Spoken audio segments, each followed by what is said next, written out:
The restaurant was glittering with light and laughter, and everyone turned when the tall, confident man in a tailored suit wheeled his teenage son into the dining room.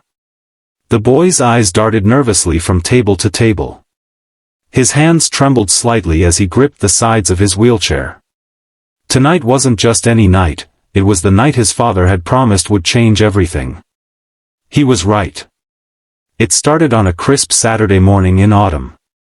The trees outside the mansion were dusted with gold and amber leaves, a picturesque view from a place filled with everything money could buy, except joy. Ryan Hastings was one of the wealthiest men in the country. CEO of a tech empire, owner of a private jet fleet, and the man on every financial magazine's cover. But if you looked close enough, beyond the polished smiles and elegant suits, you'd see it, the sadness in his eyes. The emptiness. Ever since the accident that took his wife and left his only son, Ethan, paralyzed, Ryan had stopped caring about profits. He barely looked at stocks anymore. His world had narrowed to a quiet home, a broken boy, and a grief that clung like fog. Ethan was 17. Once a soccer star, full of jokes and reckless energy. But now, the chair was his prison. He rarely spoke, hardly smiled, and never looked in the mirror. No matter how many therapists Ryan hired, nothing seemed to help. One morning, Ryan sat across from Ethan at breakfast, watching him push scrambled eggs around his plate. The silence was suffocating. "Son," Ryan finally said, "I want to try something different." Ethan barely lifted his eyes. "I know things have been dark.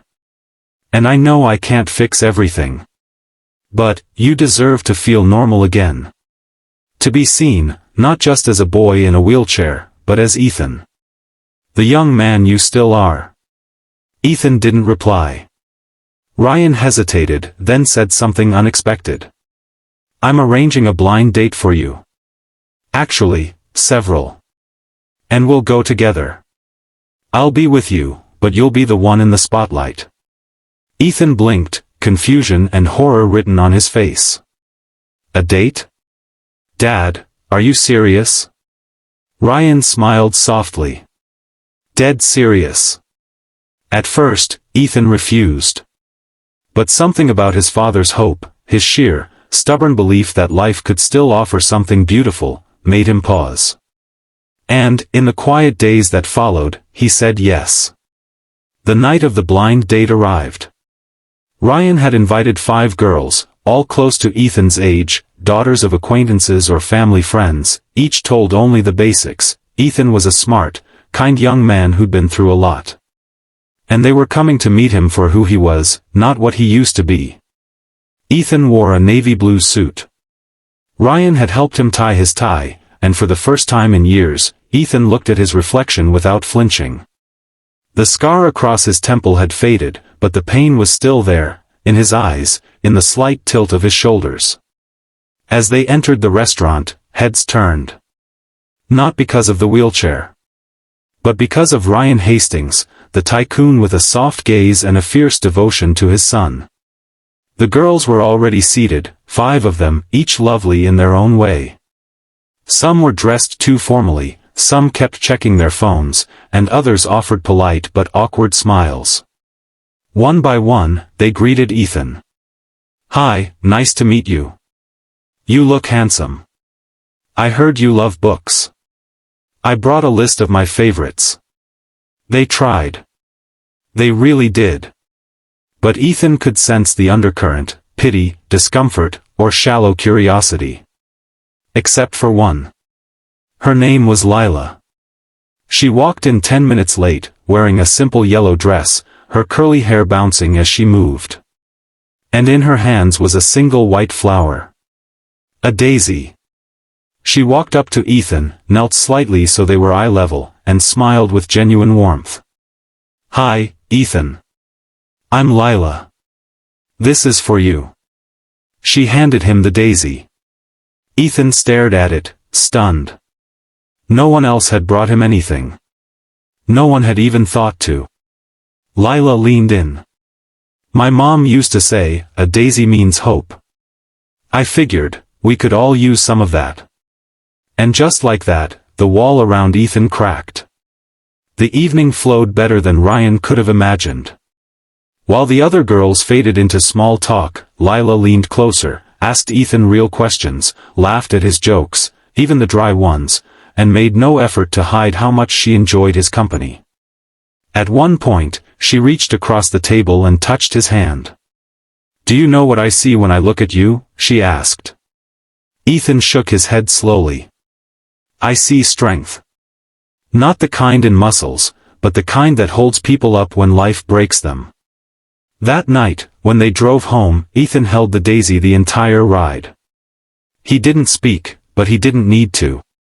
Ryan saw it in his face. The light. The first spark in years. Over the weeks that followed, Lila became more than a memory. She and Ethan started talking regularly. She visited the mansion often, rolling through the gardens with him, reading poetry under the stars, or simply sitting by the fire and talking about everything and nothing.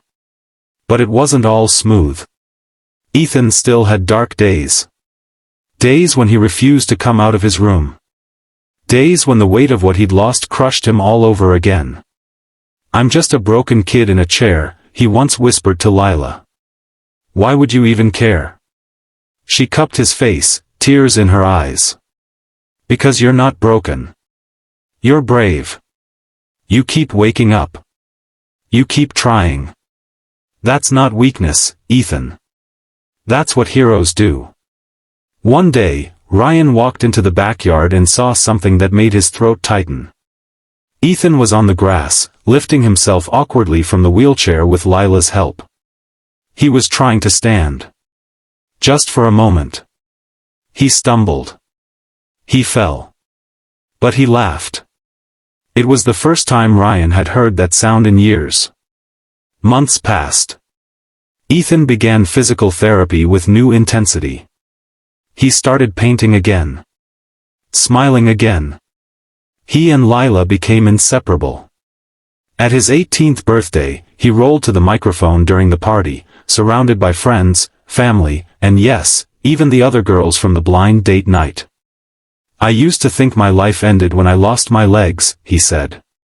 "But then someone reminded me, hearts don't need to walk. They just need to feel. And mine feels more alive now than ever." He turned to Lila. "You brought me a daisy. You brought me hope. And for that, I'll never stop thanking you." The story of Ethan and Lila became known far beyond the Hastings estate. Not because Ryan was a millionaire. But because the world saw what true love looked like when wrapped in struggle. Because people saw a father who refused to give up, and a girl who saw the soul instead of the chair. And most importantly, because one act of kindness, a single flower, was enough to change a life forever. Message. The world may see what you've lost. But the right people will see what you still are.